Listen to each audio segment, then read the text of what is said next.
Olá pessoal, hoje então a gente vai dar continuidade ao assunto que já tínhamos iniciado no último vídeo, que é a Primeira Guerra Mundial. Então a gente já tinha comentado basicamente como estava a guerra tanto no fronte ocidental, que era a guerra entre França e Inglaterra de um lado e alemães de outro, e como estava a guerra no fronte oriental, que era a guerra entre alemães e russos. Então hoje a gente vai dar continuidade a partir do ponto em que a gente parou.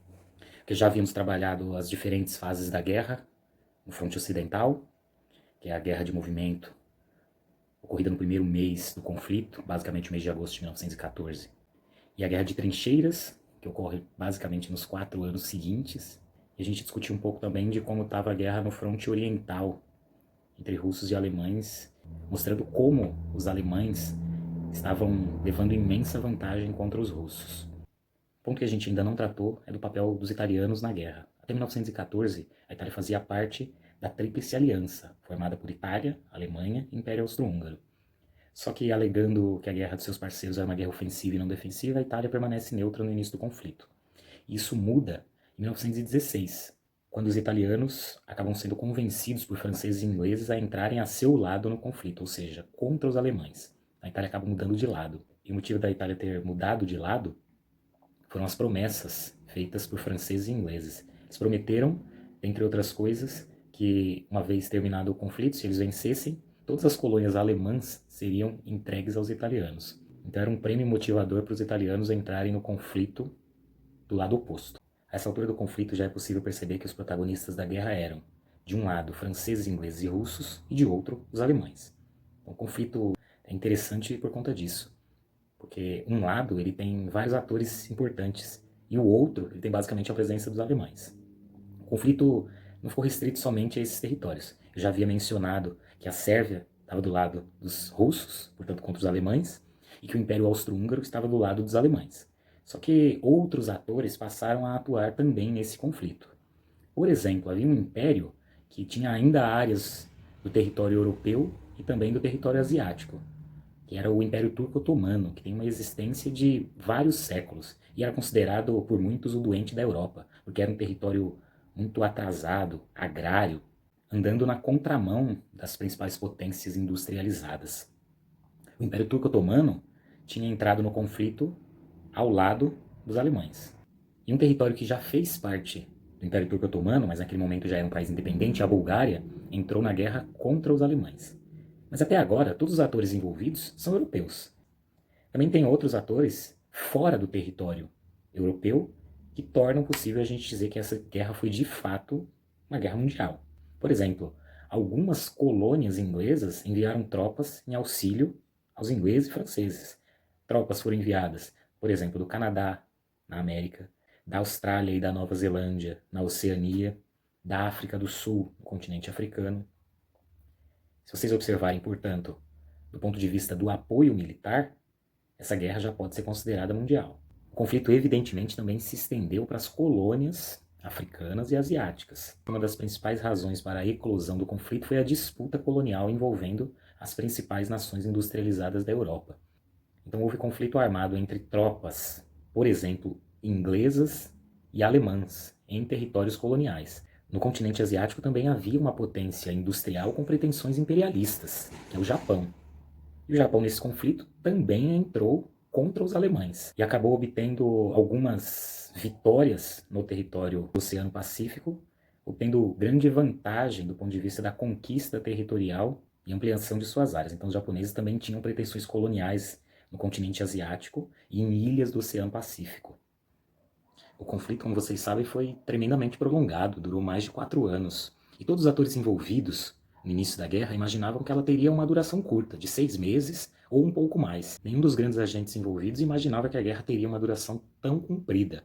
Chegamos ao ano de 1917, com a guerra de trincheiras estacionada em solo francês, num impasse tremendo. E esse conflito, como vocês podem imaginar, foi um conflito caríssimo. Essa foi a primeira guerra que a gente pode chamar de guerra total, que envolve o esforço de toda a sociedade no conflito. Vocês podem imaginar que a indústria, que antes produzia outras coisas, outros bens para a população, agora ela se volta inteiramente para abastecer as tropas no fronte. A indústria têxtil, por exemplo, ela se dedica à produção de fardamento para os soldados. As indústrias de aço, por exemplo, estão dedicadas agora à produção de armamentos e produção de munição. Então há um esforço de guerra enorme da população de um modo geral, no sentido de alcançar a vitória. Isso exige sacrifícios enormes, como por exemplo o racionamento de comida. Em muitos desses países faltavam gêneros alimentícios de primeira necessidade. Carne passou a ser considerada um artigo de luxo, já que a produção de proteína animal tem como destino o fronte de batalha para abastecimento dos soldados. A noção de guerra total é aquela em que toda a sociedade está envolvida no conflito, e não apenas aqueles que estão no fronte de batalha. Todos, de alguma forma, têm uma participação ou sofrem um impacto direto em suas vidas daquilo que está acontecendo na guerra propriamente. A Primeira Guerra Mundial inaugurou também uma era de guerras tecnológicas. A partir das guerras modernas do século XX, inauguradas por esse grande conflito, o desenvolvimento tecnológico passa a ser central para se alcançar ou não a vitória numa guerra. A Primeira Guerra começou, por exemplo, com a metralhadora, como arma mais poderosa, e terminou com submarinos, aviões e tanques de guerra.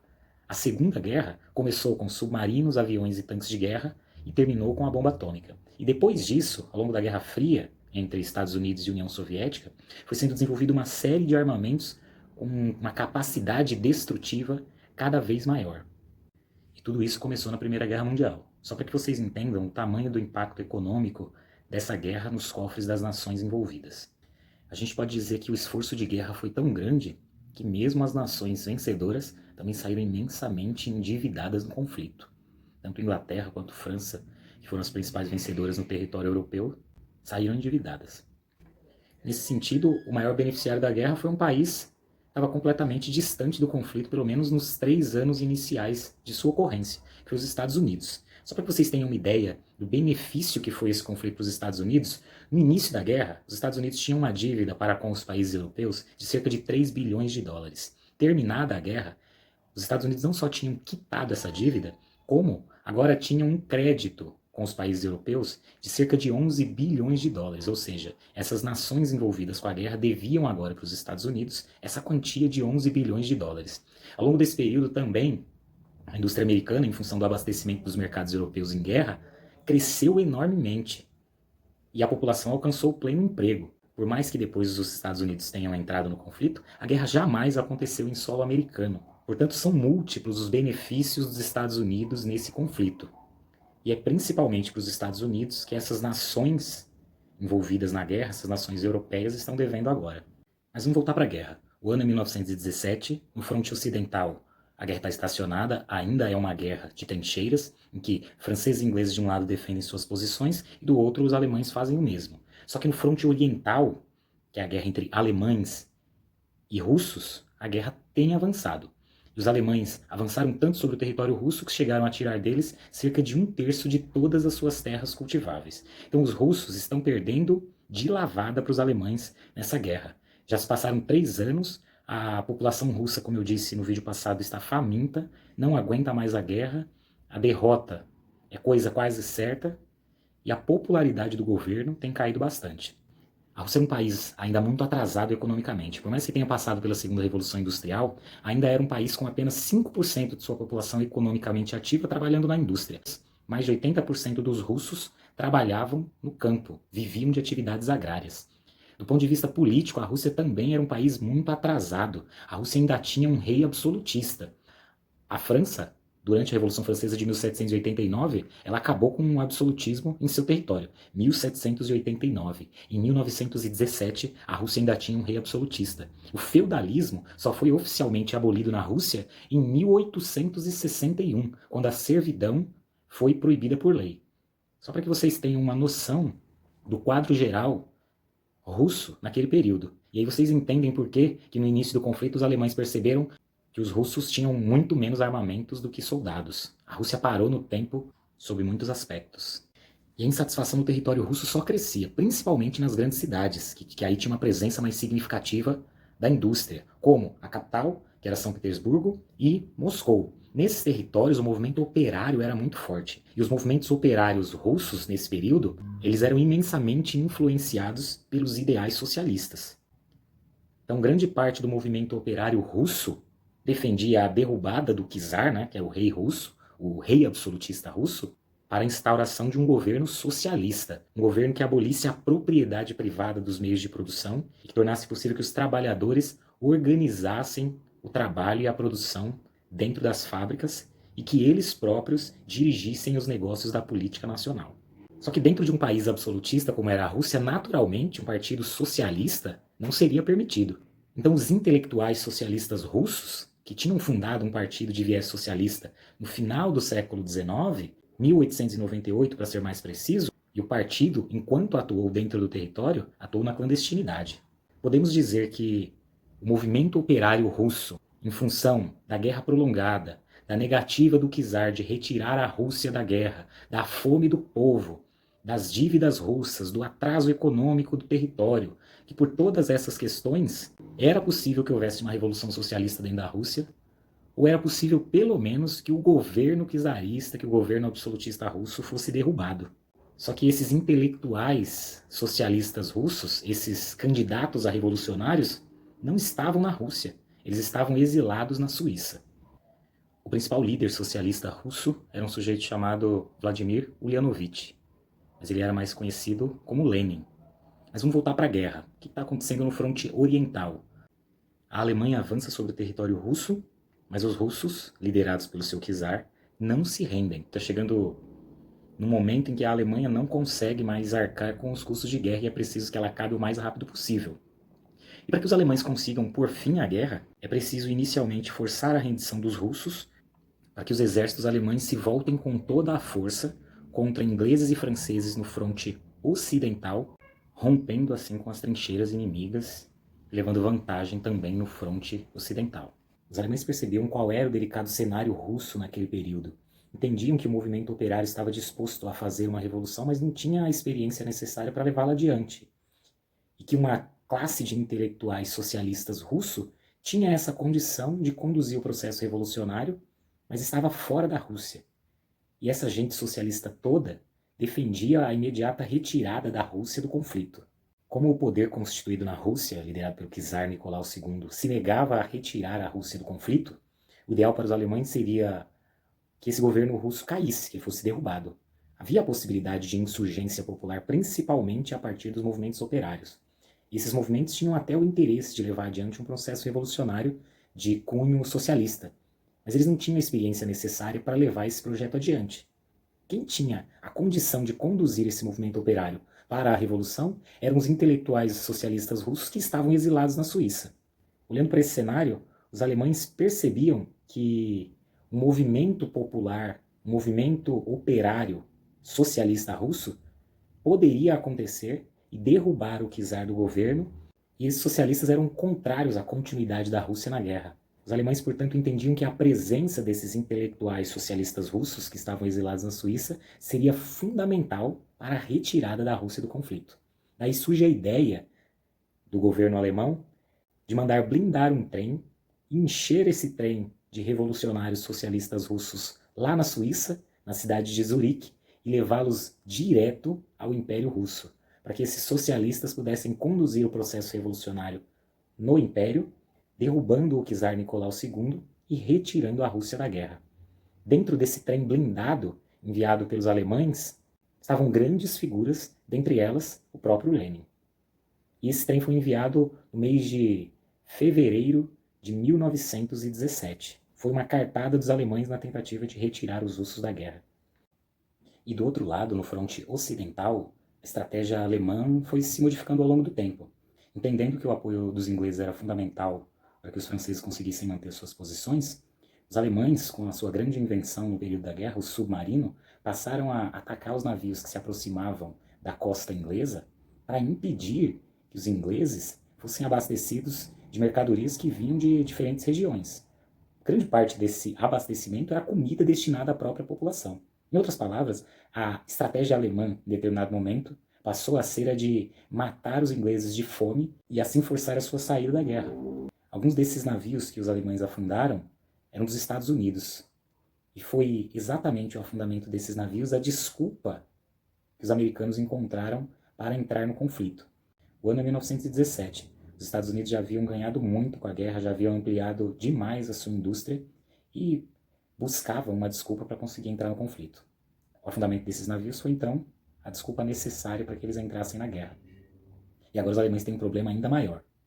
Se não estavam conseguindo enfrentar e vencer ingleses e franceses de um lado e russos do outro. Agora o problema aumenta com a entrada dos Estados Unidos na guerra, que tinha uma máquina industrial gigantesca, uma possibilidade de enviar muitos soldados para a Europa e muitíssimo bem equipados. Mas levaria um tempo até que os Estados Unidos chegassem efetivamente no conflito. E era esse o tempo que os alemães tinham para resolver a guerra na Europa e assim ter alguma chance de enfrentar as tropas que vinham aqui do continente americano. A estratégia alemã de levar os revolucionários russos até o Império deu certo, parcialmente, porque o discurso do Lenin e de seus seguidores inflamou a população que, exausta com a guerra, acaba derrubando o governo czarista do Nicolau II. Lenin, dentre outras coisas, defendia pão, paz e terra, ou seja, uma das coisas que ele defendia era a retirada imediata dos russos do conflito. Só que quando o czar é derrubado, ao contrário do que se possa pensar, isso em março de 1918, quem assume o governo russo não são socialistas, mas a burguesia russa, a classe dos industriais, dos empresários, dos banqueiros, é essa gente que assume o governo na Rússia. E grande parte do processo de industrialização russo tinha sido bancado por meio de empréstimos ofertados pelos franceses. Então essa burguesia russa estava comprometida com os franceses, do contrário, esse financiamento constante que vinha para financiar a ampliação da burguesia, esse dinheiro vindo da França, ele seria cortado. Resultado, quando essa gente assume o poder na Rússia, após a derrubada do czar Nicolau II, surpreendentemente, eles não retiram a Rússia da guerra, já que estão financeiramente comprometidos e dependentes com o dinheiro francês. Naturalmente, a população permanece insatisfeita, continua pressionando o governo para retirar a Rússia da guerra, a gente não pode esquecer, grande parte da população está faminta, soldados exaustos, só que o governo instaurado depois da queda do Nicolau II não retira a Rússia da guerra, até que ele próprio é derrubado, né? Ele ficou pressionado entre a população e a França. Se ele permanece apoiando os franceses, e o apoio russo era essencial para que os franceses conseguissem permanecer resistindo ao avanço alemão, se esse apoio russo permanecesse, a população russa derrubaria o governo recém-instaurado. Mas se por outro lado eles retiram a Rússia da guerra, o capital francês que financiava a burguesia russa é cortado.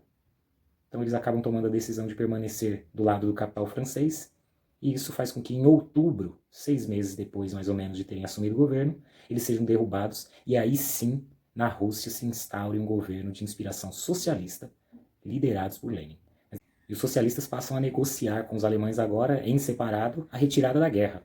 Só que não entram num acordo. O governo socialista queria que os alemães devolvessem todo o território que lhes foi retirado ao longo da guerra. Os alemães disseram que não. Como ficou num impasse de algum tempo, os alemães acabaram fazendo mais ofensivas e tirando mais território dos russos. Resultado, mesmo perdendo partes expressivas de seu território, os russos acabaram assinando o Tratado de Paz e retirando a Rússia da guerra.